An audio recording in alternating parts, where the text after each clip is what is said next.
안녕하세요. 저는 이번 가을에 결혼식을 앞두고 있었던 30대 직장인 여성입니다. 저는 부모님의 이혼으로 어린 시절부터 고모 집에 얹혀 살았습니다. 다른 남자와 눈이 맞은 어머니가 저를 두고 집을 나가셨다고 들었어요. 그 이후로 한 번도 어머니와 연락이 된 적은 없었기 때문에 그 말이 사실인지는 모르겠어요.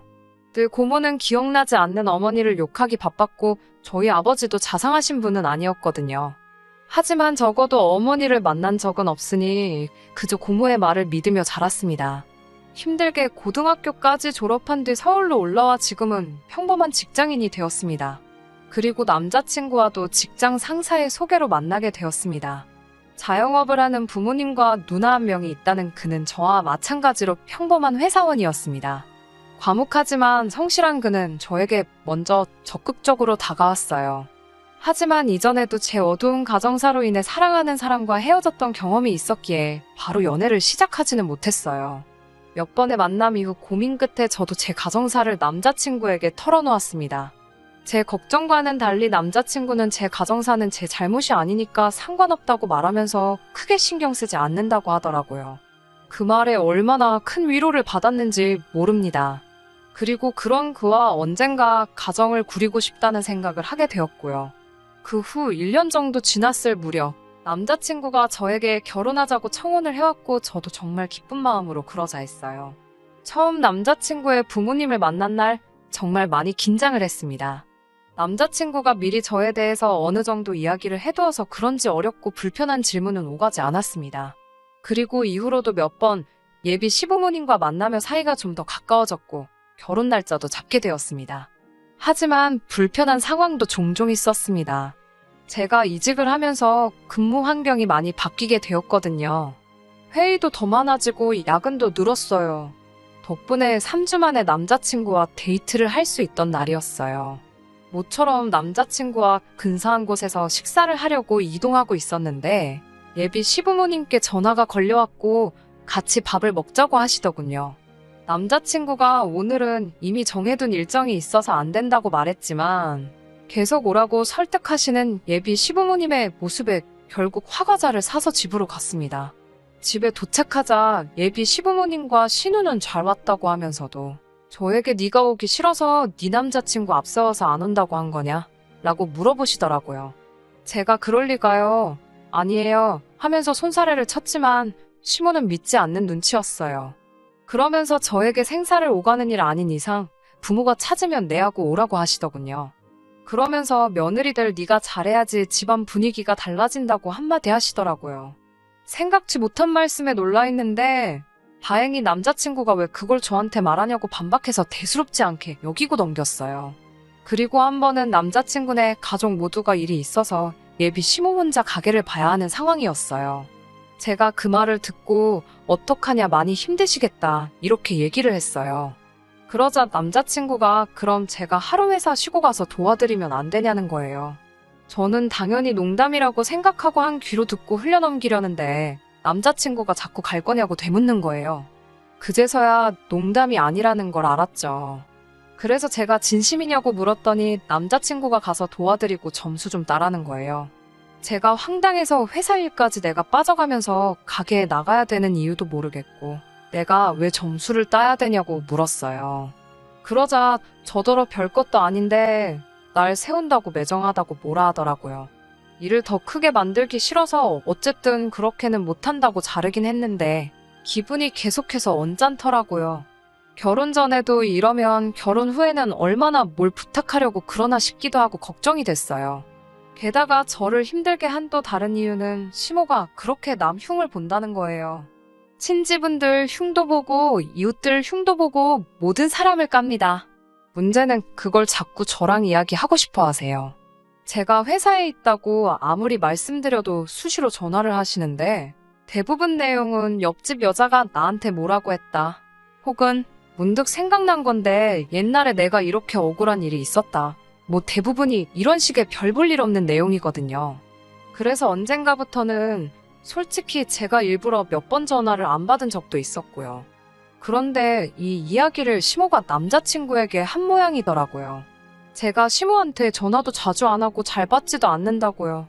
남자친구가 저에게 자기랑 누나는 성격이 살갑지가 못해서 어머니한테 달라붙어 다니지 못한다고, 그걸 제가 해줬으면 좋겠다고 하더라고요. 제가 밥 먹을 시간도 없을 만큼 회사 일이 바쁜데 그렇게 어머님 하소연 들어드릴 시간 없다고 딱 잘랐어요. 그러자 남자친구는 하루에 5분 일주일에 3-4번만 해주면 되는 건데 왜 해보지도 않고 안 된다고 하냐고 서운하다 하더라고요. 제가 남자친구에게 자기도 못하는 걸 나더러 대신 하라고 하는 건 불공평하다고 하니 저더러 며느리가 되면 딸이나 마찬가지인데 뭘 그렇게 따지냐고 화까지 내더라고요. 그러다 제가 결정적으로 파혼을 결심하게 된 계기가 있습니다. 그건 바로 돈 1,000만 원 때문이었습니다. 이직 한 회사에서 아이디어 공모전이 있었어요. 사내 행사답지 않게 큰 돈이 상금으로 걸려 있어서 며칠 밤을 새며 열심히 준비했는데 다행히 결과가 좋아 1등을 차지할 수 있었습니다. 휴가 3일과 상금 1,000만 원이 포상으로 주어졌고요. 처음에는 여행을 갈까 생각도 했지만 역시 결혼할 때 보태는 게 좋겠더라고요. 남자친구도 모아둔 돈이 많지 않았고 저 또한 여유 있는 상황은 아니었으니까요. 남자친구에게 이 소식을 알리니 남자친구도 무척 기뻐했습니다. 남자친구가 그 돈을 어떻게 쓸 거냐고 하길래 당연히 우리 결혼 자금으로 써야지라고 했어요. 그랬더니 남자친구가 기뻐하면서 그럼 그 돈으로 예비 시모랑 신우에게 작은 선물 하나씩 하면 어떻겠냐고 묻더라고요. 저는 이때만 해도 작은 선물이라서 화장품 정도를 생각하고 있었어요. 그래서 그것도 좋은 생각이다라고 했죠. 제가 이때 좀 더 정확히 물어보지 않은 게 화근이었어요. 며칠 뒤 예비 시모한테 전화가 왔어요. 지금 신우랑 백화점에 갔다가 저희 회사 쪽으로 가고 있으니까 잠깐 내려올 수 있겠냐고요. 점심시간을 이용해서 예비 시모와 신우를 회사 앞 카페에서 만났습니다. 둘 다 기분이 매우 좋아 보였어요. 시모가 저에게 백화점에 갔더니 너무 예쁜 게 많아서 고민이 되더라며 대화를 시작하더라고요. 제가 그래서 뭐 마음에 드는 거 사셨냐고 물었죠. 그랬더니 일단 골라만 왔다면서 어떠냐고 저에게 핸드폰에 있는 사진을 몇 개 보여주더라고요. 보니까 비싸기로 유명한 명품 브랜드 가방이었어요. 저는 정말 예쁘다고, 그런데 이것들 조금 비싸지 않냐고 물었어요. 그러자 옆에 있던 신우가 저에게 사실 가방 2개 합치니까 1,000만 원이 좀 넘더라며 근데 넘는 건 우리가 보탤 거예요 라고 말하더라고요. 자기들 가방인데 자기들이 돈을 보탠다는 게 이상해서 누가 사주는 거냐고 물었더니 둘이 저 한번 쳐다보고 서로 한번 쳐다보더니 깔깔 웃더라고요. 제가 왜 그러냐는 표정으로 쳐다보니까 신우가 말하기를 제가 그 가방을 예단으로 사준다고 했다는 거예요. 제가 순간 벙찌고 황당해서 저는 그런 말 한 적이 없다고 했어요. 그랬더니 시무랑 신우가 어이없다는 식으로 저를 쳐다보더라고요. 저도 같은 표정이었을 거예요. 어색한 정적이 흐르고 갑자기 시모가 어디론가 전화를 걸었어요. 그러더니 저를 바꿔주더라고요. 보니까 남자친구였어요. 남자친구가 무슨 일 있냐고 저에게 묻길래 시모랑 신우가 내가 가방을 사준다고 했다는데 이게 무슨 말이냐고 반문했어요. 그러자 남자친구는 이따 나중에 이야기하자면서 전화를 끊어버렸어요. 제가 시모와 신우에게 정말 남자친구가 그렇게 말했냐고 물으니 그럼 자기네가 없는 말 하겠냐며 예민하게 받아들이더라고요. 그러더니 저에게 하는 말이 근데 이러나 저러나 지금 사줄 건지 말 건지 말하면 되지 않는 것 아니냐라고 신우가 물었습니다. 저는 죄송하지만 지금 여유가 없어서 그건 좀 힘들 것 같다고 했고요. 그러자 신우와 시모가 기분이 상했는지 알았다며 자리에서 일어나 뒤도 안 돌아보고 가더라고요. 찬바람이 부는 그 뒷모습에 제가 잘못한 것도 아닌데 마음이 너무 불편했어요. 예비 시모와 신우가 그렇게 가고 나서 저도 마음이 편치는 않았습니다. 그리고 그날 저녁 남자친구와 데이트를 하고 있었어요. 남자친구 핸드폰으로 신우에게서 전화가 오더라고요.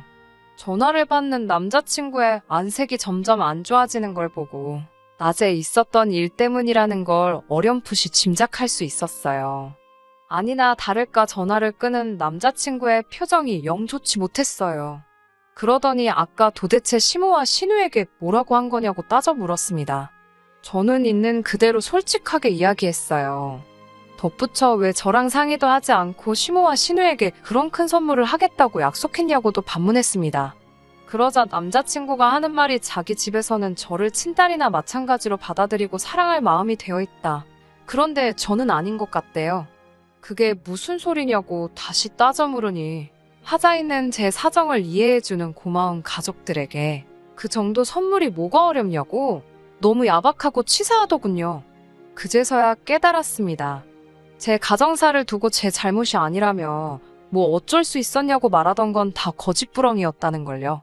제가 부모님이 안 계신 걸 이유로 저를 하자 있는 사람으로 생각하고 있었다는 걸 제가 눈치채지 못할 정도로 철저하게 숨겨왔다는 사실에 소름이 돋더군요. 사람 보는 눈이 없다고 할 정도로 눈치가 없지는 않았는데 말이죠. 단지 이 남자에게는 제가 부모가 없다는 이유 하나만으로 자기 부모에게 그리고 자기 형제에게 제 모든 걸 다 바칠 사람이라고 생각했던 것 같습니다. 저와의 결혼도 애초에 그럴 계획으로 저에게 접근했겠죠. 그리고 점점 이 결혼은 하면 안 되겠다는 생각도 들었고요. 결국 남자친구에게 그럼 우리 결혼 다시 생각해봐야 할 것 같다고 말했습니다. 남자친구는 그깟 1,000만 원 때문에 헤어지자고 하는 거냐며 저더러 다시 봤다고 실망이라고 하더라고요. 마지막 기회를 줘보고 싶은 생각 또한 없었지만 남자친구에게 한번 떠보듯이 물어봤어요. 너도 그 금액에 상응하는 만큼 내 고모에게 선물을 하라고요. 그럼 저도 그깟 1,000만 원 아까워하지 않고 신우와 시모에게 선물하도록 하겠다고요. 남자친구는 인상을 잔뜩 찌푸리며 부모님도 아닌 사람한테 뭐하러 그렇게 돈을 쓰냐고 하더라고요. 앞으로 저를 딸같이 여겨줄 자기 가족들한테 돈 1,000만 원 쓰는 게 아깝냐고 성질을 내더라고요. 아까우면 아깝다고 말하라나요. 남자친구한테는 웃으며 대답해줬어요. 그렇지 않다고 1,000만 원이 전혀 아깝지 않다고요. 제 말에 남자친구 얼굴이 환하게 바뀌더라고요. 제가 시간 끌 거 있냐고 뭐 사고 싶은지는 내가 봐서 안다고 백화점으로 당장 가자고 했습니다. 신우와 시모가 골라놓은 명품들을 들고 남자친구와 계산하러 향했습니다. 계산을 하기 직전에 남자친구에게 아직 상금이 입금이 안 돼서 들어오면 곧바로 계좌이체를 해준다고 말하고 남자친구의 카드로 일시불로 긁어버렸습니다. 포장하면서 어차피 드릴 건데 이런 게 뭐가 필요하냐고 택도 뜯어버리고 백화점 쓰레기통에 영수증과 함께 버려버렸어요. 남자친구 집에서 선물을 전달해드리니 두 사람도 입이 귀에 걸려있더라고요. 이럴 거면 아까 진작에 사주지 뭐하러 여러 사람 기분 나쁘게 그랬냐고 하더라고요. 참 끝까지도 좋은 구석이라고는 하나도 없는 사람들이었어요. 남자친구가 저를 대변이라도 해주듯 아직 상금이 입금이 안 돼가지고 그랬던 거라 제 편을 들어주더라고요. 그렇게 분위기가 그쪽 집안들만 신이 나서 화기애애한 가운데 제가 찬물을 확 끼얹어 버렸습니다. 이제 그만 헤어지자고요. 아까 전 나를 가족처럼 받아줄 사람들에게 1,000만 원 쓰는 게 아깝지 않냐고 물어봤지 않느냐고.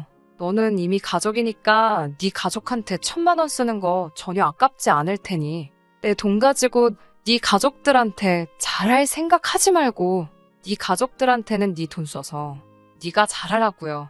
이깟 1,000만 원 똥 차더라고 두 번 다시 엮이지 말라는 교훈값이다 생각하고 눈꼭 감고 그 가방들 니네 가족들한테 내가 그냥 사줘보려고 생각도 해봤는데 너가 직접 번 돈 가지고 가족들한테 잘하라고 레슨해준 게 있으니까 그 값을 너가 치른 거라고 해줬습니다. 신우와 시모한테도 남한테 그런 비싼 거 받는 거보다 가족한테 받는 선물이 더 마음에 드시죠? 라고 말하고 그 자리를 뛰쳐나왔습니다. 어차피 결혼하면 공동재산이 되었을 것을 그 1,000만 원조차 지 가족한테 지 돈 쓰는 건 아쉬워서 내 돈 가지고 하려고 했다는 게 아직도 괘씸해서 생각만 하면 화가 나네요. 결국 남자친구와는 그날로 헤어졌습니다. 제가 1,000만 원이 아까워서 헤어진 게 아니에요. 남의 개인사를 가지고 약점이라고 생각하고 저를 휘두르려 하는 모습과 네 돈 내 돈 따지면서도 내 돈은 자기 가족한테 다 써야 하는 심보를 가진 사람하고는 가정을 이루어봤자라는 생각밖에 들지 않아요. 그래도 한때 결혼까지 약속했던 사이이다 보니 핸드폰에 저장된 번호로 사진으로나마 그 집 구석 소식을 볼 때가 있어요. 신우의 SNS에 들어가 보면 그 가방을 들고 찍은 사진이 하나도 없었어요. 평소에도 사소한 것까지 남들 보여주고 싶어 사진으로 전부 찍어 올릴 정도인 사람이거든요. 그런데도 사진 하나 안 올라오는 것 보면 아무래도 그 가방은 환불을 받은 것 같네요. 일부러 영수증도 버리고 택도 뜯었으니 환불하려면 말싸움 좀 해야 했을 텐데 나한테는 그 돈이 아깝냐면서 자기 돈은 정말 아까웠는지 말싸움까지 해서 환불을 받아냈나 봅니다. 그런 거 보면 안전 후회가 없어요. 오히려 결혼 전에 자기들의 본 모습을 까발려줘서 고마울 따름이에요. 제가 그 상금을 타지 않았더라면 꼼짝없이 그 사람들 본성도 모른 채 그 집에 시집가서 어떤 대우를 받고 있을지 뻔하다 보니 오히려 안도의 한숨이 나오네요. 이 1,000만 원만큼은 제가 정말 필요한 곳에 저를 위해 쓰도록 해야겠습니다. 제가 준비한 사연은 여기까지입니다. 끝까지 들어주셔서 감사합니다. 오늘의 사연은 여기까지입니다. 구독과 좋아요, 알람 설정 부탁드리고 더 좋은 사연으로 다시 찾아뵙겠습니다. 감사합니다.